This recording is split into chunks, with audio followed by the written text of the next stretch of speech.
All right, this particular Saber Golf training video is for you, the lefty. So what I'm going to do is just kind of use all the verbiage for a left-handed golfer. I myself can play both left-handed and right-handed. When I compete, I always play right-handed. I'm quite a bit better right-handed than left-handed. But understanding how to move and swing left-handed has been of tremendous value to me, even if I have to hit recovery shots left-handed. So what I'm going to do is just kind of demonstrate some of the basics of the Saber for the lefty.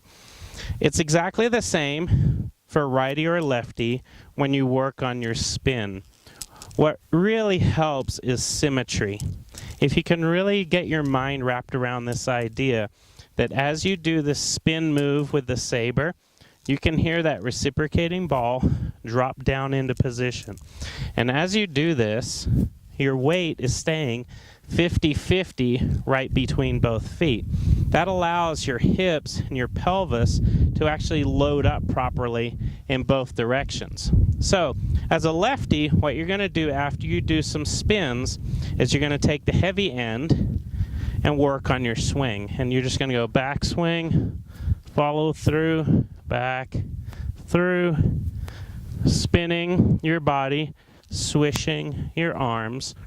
You're using the heavy end because what you're doing is developing range, adding that flexibility because the heavy end of the Saber is going to stretch you out. You're also adding strength. You're also using the squareness of the Saber on your right thumb to make sure that on the backswing it hinges properly. As it hinges onto that right thumb, it's going to load up in an anatomical neutral position back here, and that's going to allow you to create as much power as you can as you transition into the downswing. So as you swing the heavy end, you just kind of work it back and forth, aware of your technique. You're going to flip it over into the light side. When you're holding the light end, you're going to do the same thing, but now what we're going to work on is the spin, set, snap, set. Okay, so here's what it looks like. Take it in your grip, spin your body, and set your wrists. When you set your wrists, again, you're feeling that right thumb position right underneath the square part of the Saber, just straight along the shaft. Once you've set it, here's where you start to work on your swing. You rotate from the lower half, and then simultaneously the snap of the hip and the snap of the ball will take place. And then you'll reset on the other side. I'll explain that. Once you've set in the backswing, your right hip as a lefty is when it's fully extended in here, that's your most powerful position. You'll see that in baseball and other sports.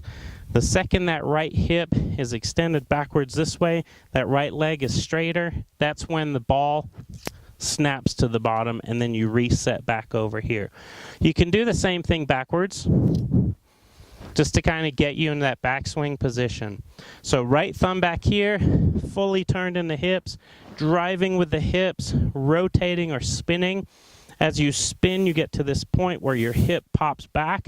That's the same point as the extension of the Saber, and it creates that snap. You want to try to get to here and reset before coming up into your full follow-through position, right? So as I take my setup, set, wait for that ball to drop, and I've loaded, I'm snapping everything through, and then I'm resetting, and then I'm coming up into my finished position. So as a lefty or a righty, the Saber works fantastically from both sides of the ball. So as an instructor, as an inventor, I'm extremely happy that I can bring a product to the market that doesn't discriminate, right? This works for juniors, women, adults, players from right and left-handed, beginner all the way to expert. So I'm glad to bring the Saber to you. As a lefty, I know it's hard sometimes. You feel like you're discriminated against with product selection, etc. The Saber does not discriminate, and I'm glad I can bring it to you.